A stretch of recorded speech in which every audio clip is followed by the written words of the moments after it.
Talk will be about my journey in implementing proper entity support for PolyMC and how I've made code that can analyze entity renderers. This will be a pretty technical talk, but I'll try my best to keep it understandable, at least for someone with a bit of programming experience. Before diving off the deep end, I'd like to handle some context first. If I can aim at the button. Yes. I'm the developer of PolyMC, a project that attempts to make other mods server-side compatible. What this entails is that PolyMC will, for example, place every single item on the server with a vanilla item, and then retexture that item using custom model data and add everything to a resource spec. The end result is that the item looks exactly the same whether you have the mod installed or you're using a vanilla client with a resource spec. PolyMC does something similar for blocks and attempts to do something for GUIs and entities as well. That last one will be the focus here. In order for PolyMC to display modded things, it needs to know what they look like. For items and textures, this is easy. Mods actually just contain resource specs, and for items and blocks, they just put JSON files in the right location. These files can just be copied over to the resource spec and that'll work. But for entity models, this isn't the case. At the moment, PolyMC can't know what an entity looks like. It has all of the stuff ready in the API to start replacing entities, but it can't do much automatically. So let's take a look at how the average entity gets rendered. Oh gosh, that's unreadable. Never mind, but this is the client initializer, and that's where the entity render gets registered, as well as an entity model. We'll get to the model later, but let's first focus on the entity renderer. Of course, the fact that this happens in the client initializer is already a problem, because PolyMC runs on the server and client initialization doesn't get run there. Most of the classes needed for this don't even exist on the server. But let's first take a look at the entity renderer before getting to that problem.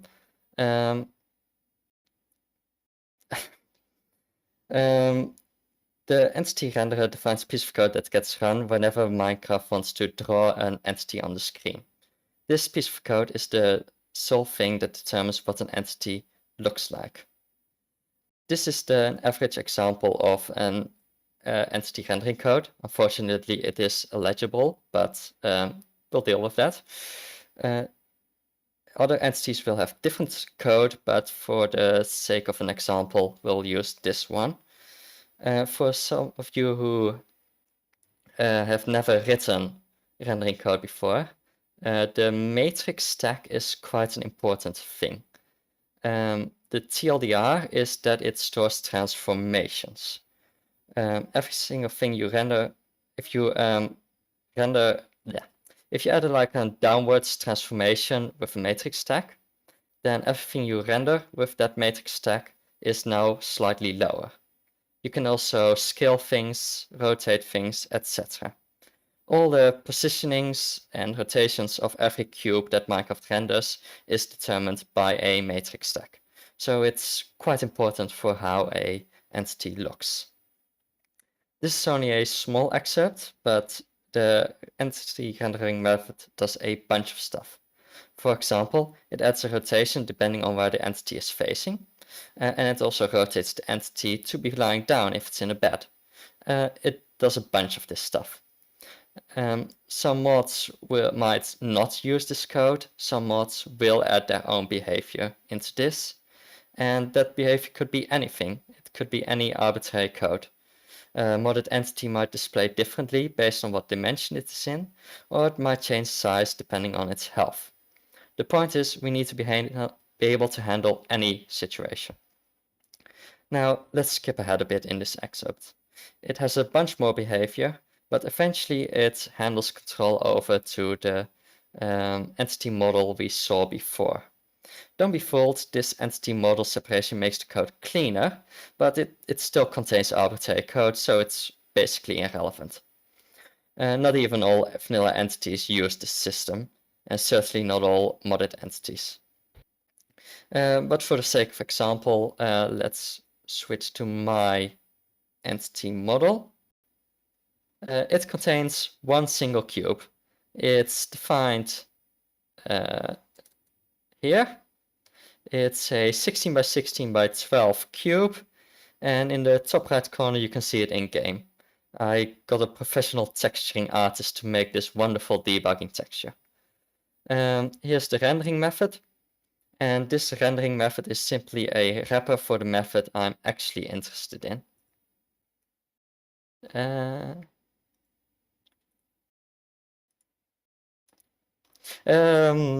Presentation isn't working, but that method is the render cuboid method, which takes in a cube, which is, it only stores the size of the cube, and the size is pretty much fixed, and it takes in a matrix stack to position, scale, rotate that cube. Okay, what were we doing again? Okay, we need to find a way to extract all of this information out of this Java code. First things first, if we want to find the entity renderer, we need to find it first. Recall that it is where are we? Recall that it's registered here in the initializer, and we can't run. We don't have access to that. You could start up a Minecraft client and let it run till initialization, but that will take a while.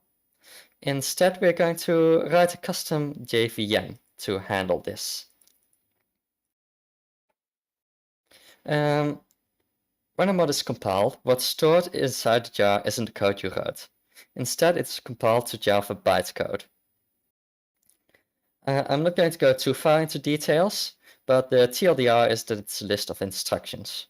For example, the iadd instruction takes in the two integers that were last produced and adds them together. It's the JVM's task to execute each of these instructions in order. If we encounter this add instruction, we can grab the last two values, let's say a 1 and a 1, and then we can output a known 2. Just adding some basic instructions like this means you can already execute a bunch of programs. And I've got a little trick. Say we stray too far from the client initializer, and we encounter some weird internal method which requires complex stuff. Well, we can, instead of returning a known value, we can return an unknown value.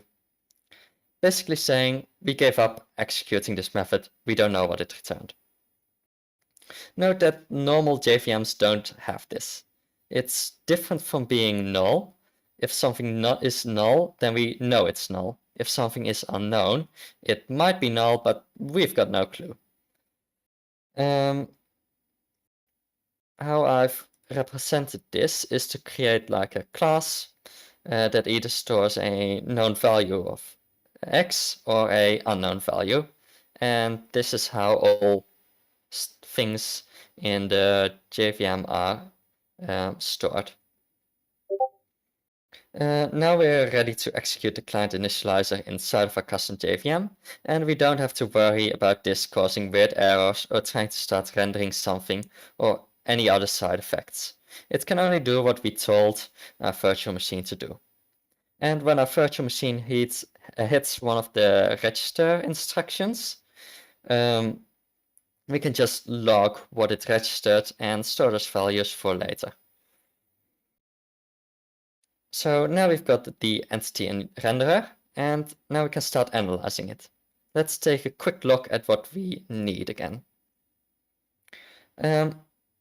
What we need to know is which cubes are being rendered. This means size and most importantly the texture.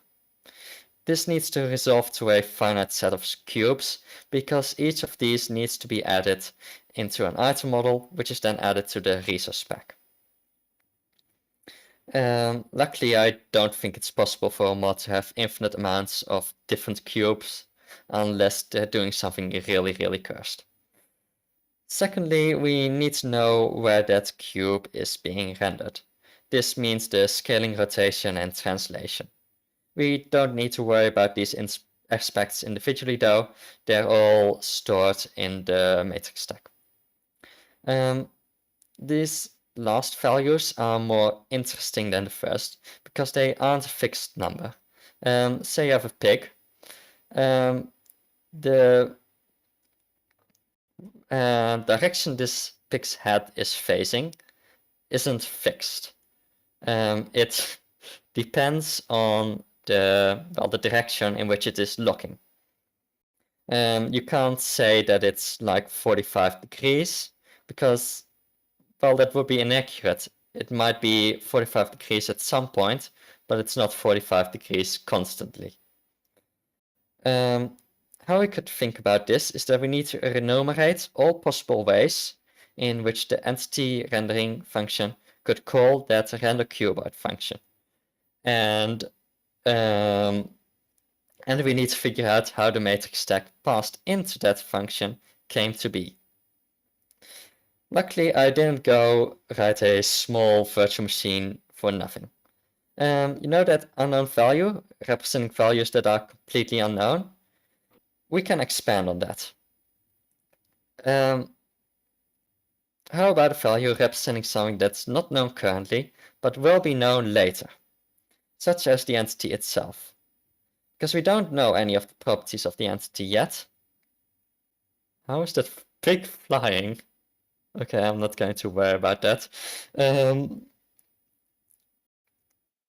We don't know any of the properties of the entity yet. We want to see how the renderer behaves for any possible entity, such that we can create a resource spec that can deal with any possible state the entity is in. Let's grab an example. This is some pseudo. Oh no, is it not? Yes, this is some pseudocode. The cube is created inside the JVM, so we always know it. It's just a known value. And let's move on to the next line. We don't know what the entity is, so the entity will just be a mocked value. We do know its class, which is quite important, but nothing else. Next, we are accessing a field of the entity, the health. We don't know what the health is either, so we'll create like a mocked field which stores the health and will store the fact that it comes from the entity. But besides that, we don't know anything else. Let's see if any of these slides are actually working. None of the slides are working, so we're going here. Next up, we're dividing the health by 2. We can do a similar trick there, creating a math operation and returning that. And storing the fact that we're dividing the health by 2, but still not getting into any concrete numbers. As you can imagine, these values can get nested very deeply. And after that, just looking, my slides are completely broken.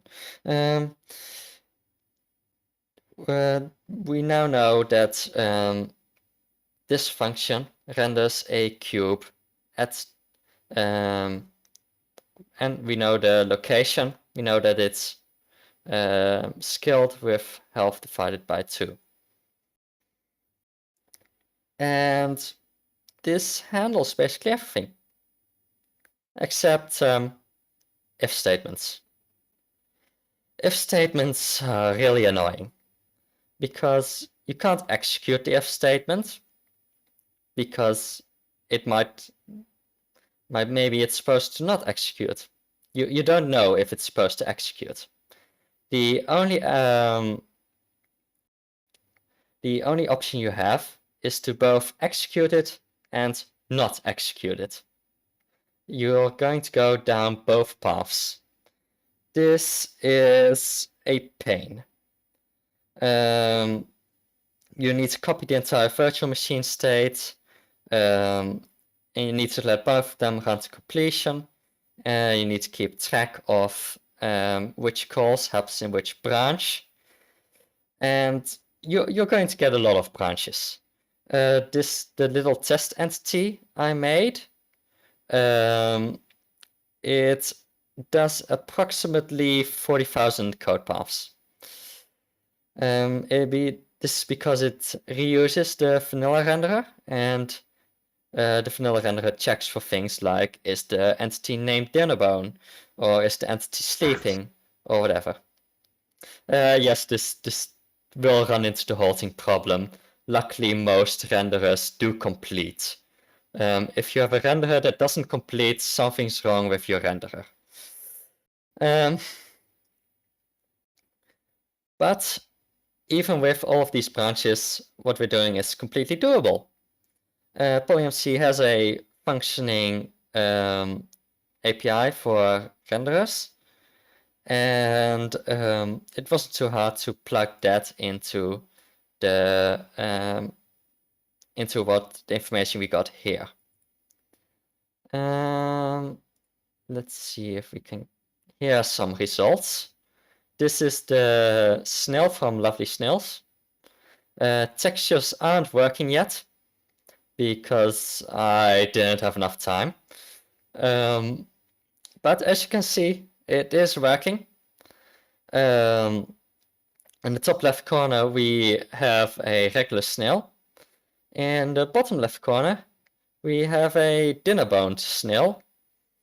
And because of the way that we are actually analyzing the entity renderer, this means all custom behavior is working, which means that if the snail is threatened, it will actually go into its little house.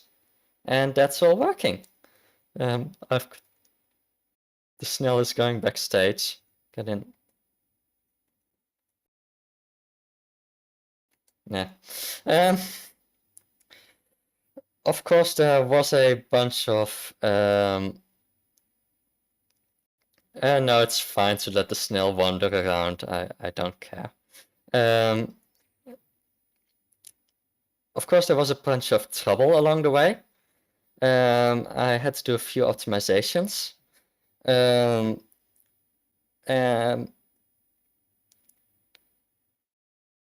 have sometimes you have a situation like this code where it checks the same thing in multiple places.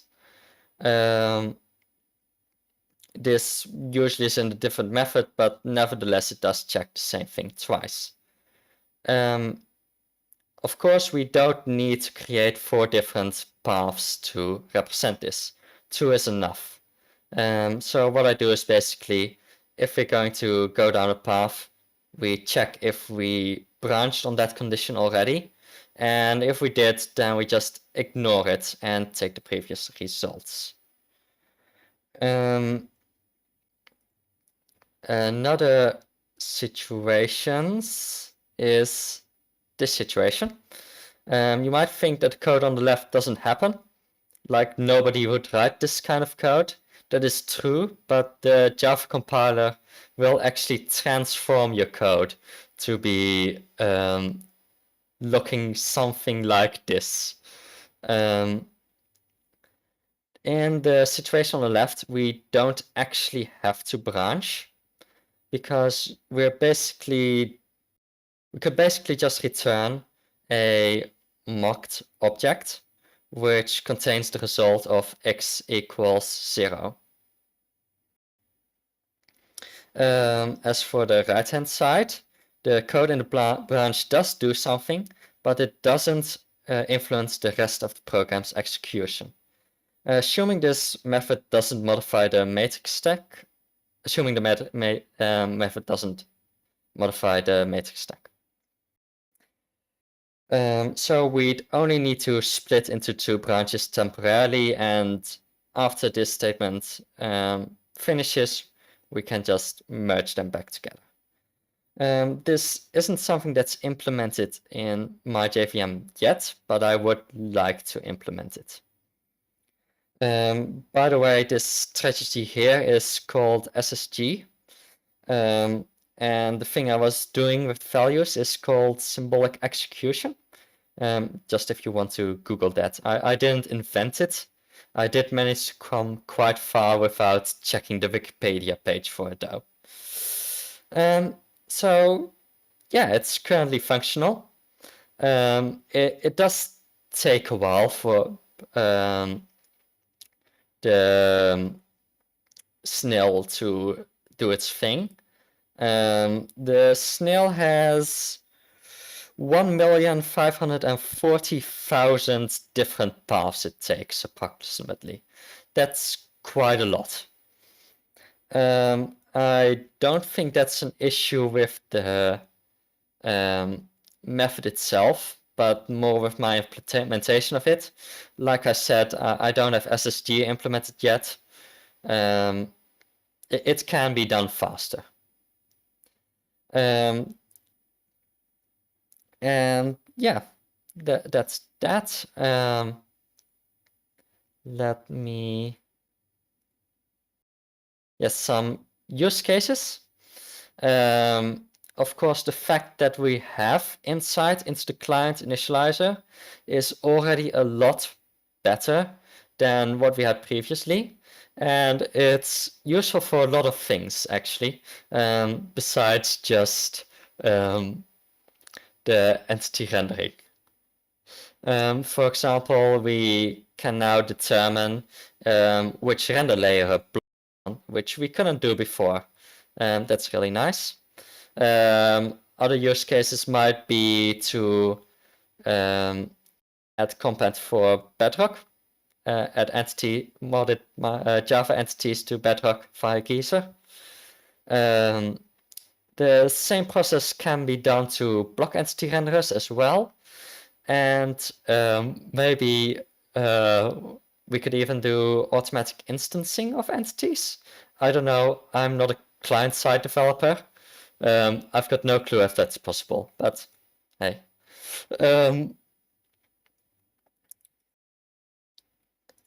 And yes, I would like to request you all to pay homage to the lovely normal matrix that's in the code.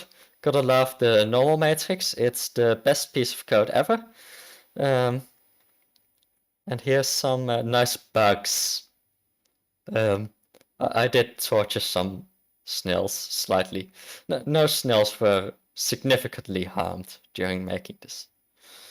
Any questions? That's my last slide. Are we? I talked quite quickly because it's only past. We've got one question. Are there any known renderers that don't halt? Yes, it's called while true.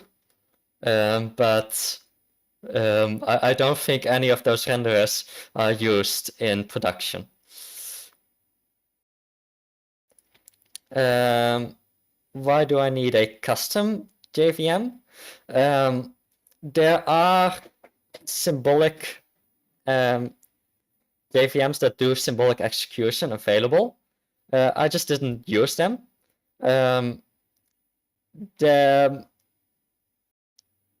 Yeah, it was mostly just because I created the custom Java virtual machine for fun.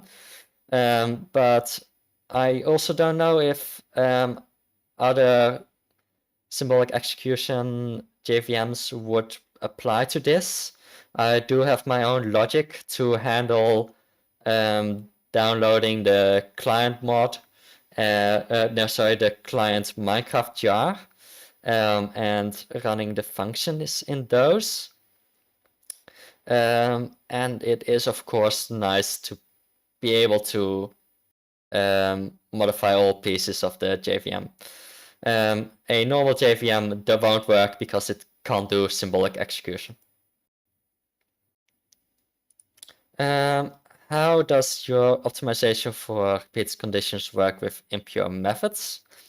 It should work fine because it checks if the parameters are the exact same. So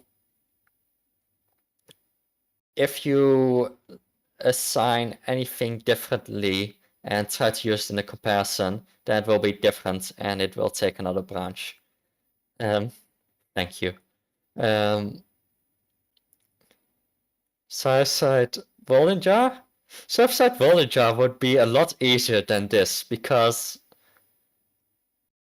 well, if you coded it manually, because you could just create indeed block displays. Doing it automatically, I don't know if the symbolic execution engine will ever be able to handle that.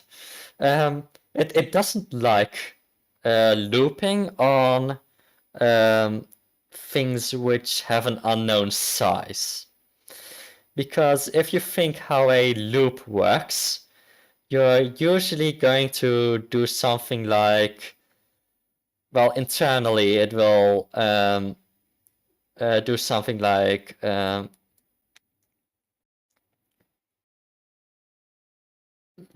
while I below list.size. We don't know the size of the list, and if we don't know the size of the list, every time we enter that condition, we will create a new branch, and that will happen infinitely. Luckily, most entity renderers don't loop on things, so it's fine. But do note that that's a limitation.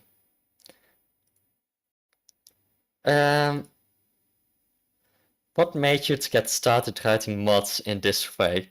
At some point I had the idea for PolyMC, and I just kept going with it. I don't tend to add more fun things than useful things. I just had this idea and decided to go code it. How well is Bedrock compatibility right now using PolyMC? For some reason, this is like the most asked question for PolyMC. My official statement is it doesn't support Bedrock. There's a lot of hacks inside of PolyMC that are meant to work around things on the Java client. Those just won't work on Bedrock. Of course, what PolyMC does, replacing modded items with vanilla items, those will transfer over to Geyser. But yeah, you can. It kind of does things, but I wouldn't call it working using PolyMC. Do note that the Geyser devs, I believe, are working on something like PolyMC currently.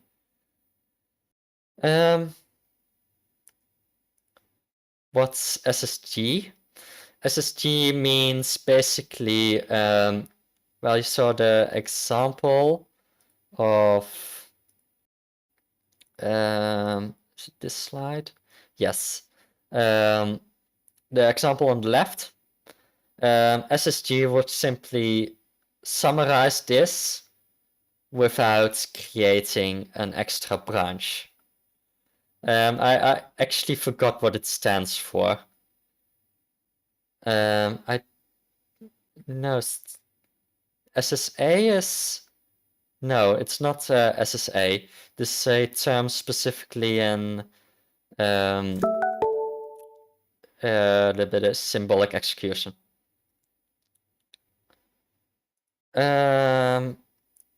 Is execution of the rendering done once and cached? It is done once. It's even saved to the disk, so it's just done once in general.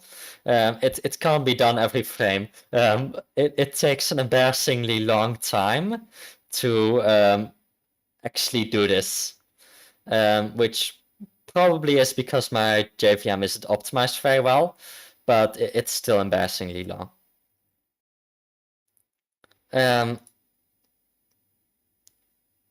Are we lagging, or is it seems the server is lagging? We've got a question. Any plans for there we go. There was a question before. Any plans for reducing the amount of code paths? Yes, SSG should reduce the amount of code paths. I don't know how drastically, but it should do so. Otherwise, I just have to make my JVM more efficient so it can do those code paths in less time. What exactly does the server see custom entities as? Custom entities are simply custom entities. PolyMC doesn't change anything about the server. It operates purely on a packet level.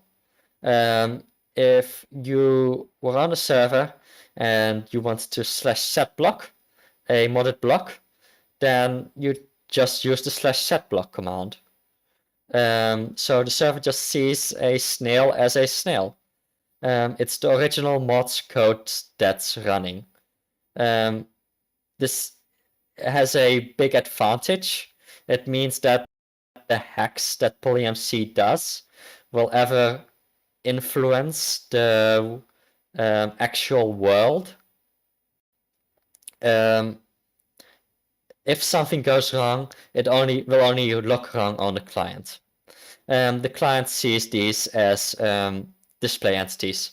Every single cube gets replaced with an item model, and we just copy over the matrix stack, place it in the item display, and it kind of works.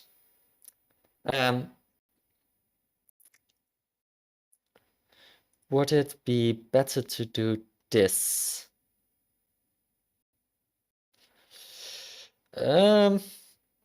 I do not know what this means. If the person who asked this question, I genuinely don't know what this is. Are your missing slides available for viewing anywhere? Yeah, I'll just send over a zip file in the BlanketCon Discord with the original SVG files in there. You didn't miss much. It was just some extra variants of slides we already had. What was the name of the pig? The pig was named Bob. One of my friends wondered if the mod itself runs in a JVM or if it just starts up a JVM. Well, PolyMC just runs on a JVM, like the regular JVM, which runs the rest of Minecraft. And I've implemented my custom JVM in Java, but it still runs on the same JVM that my... Okay, the entity is run in my custom JVM, which is run on the normal JVM that also runs Minecraft. Yes. I hope that's clear. How are custom inventories and interfaces implemented? It's currently has nothing to do with the dynamic the symbolic execution. It just it iterates over the slots, and it just opens the chest UI. Currently, it's really janky. The slots in the chest UI have no relationship to the position of the slots in the original GUI. I plan to improve that. It can definitely be improved. Possibly using this symbolic execution, you could maybe do something to get the textures used. But yeah, the current implementation isn't great. It's just barely functional. I just haven't got to doing this. What happens with something complex like a create contraption? It breaks. Create contraptions, well, they first of all, I believe they have a list of blocks that they render. The size of the list is unknown, and you'll get into that bug. So it'll just time out at some point. It can't do create contraptions, especially with the flywheel rendering. It just can't. Interesting note, if you do it manually, you can get create contraptions working. Last year, BlanketCon, we had a live demo of create contraptions working with PolyMC. This was even before block entities got added, so we did everything using armor stands. It was glorious. How many parts is a model generated this way? Currently, it's one model per cube. I'm planning on optimizing that. I just need to figure out the math that is needed to find out which cubes can be combined. That's definitely something that needs to be done. Otherwise, we'll get a lot of item display entities. It's just math. I don't like math. Actually, I love math, but this is things I need to code, and then I don't like it anymore. Keep in mind, we don't have any information about bones. We only know there's a cube, and this is how its matrix is created. Also interesting, models have quite strict requirements on how they can be rotated. You can only increment it in, I believe it's increments of 25 or 12.5 degrees. So that's an issue. You can work around it. 22.5? Is it 22.5? That might be true. Okay, 22.5. But you can work around this with shaders. But still, it's not ideal. Snell plushie win. Nope. Yeah. I can't open my inventory. Would this also apply to block entities? Not at the moment, but it should be able to be done quite easily.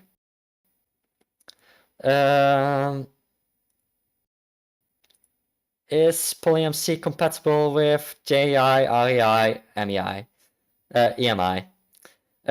If you mean installing ME on the server and expecting it to show up on the client, no. You can't actually do that at all. The closest you can do is Polydex, which works amazingly and is basically all you need. If you mean viewing custom modded blocks and items, if you've got ME installed on the client, then yes, that does work via Polymer created by Petbox. I believe it does some kind of syncing. And yes, it does work for all server entities. Oh, what's the snail's name? It's also Bob. They're both called Bob. And I believe that's all the questions. Yes.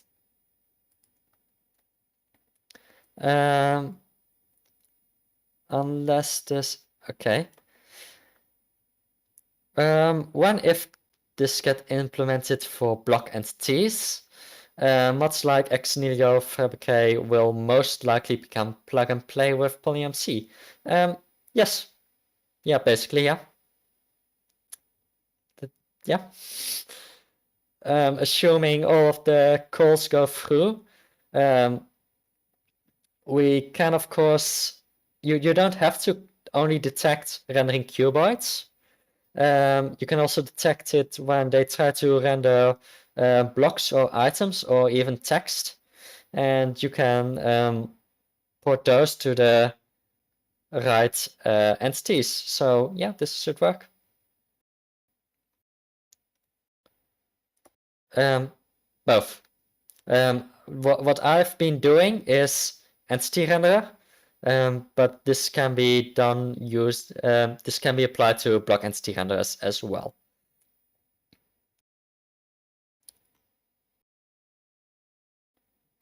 I believe that's all.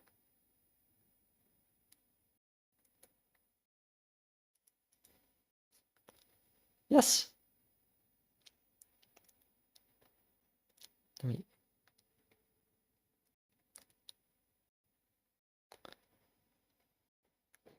Yeah, we don't have any questions anymore, so that'll be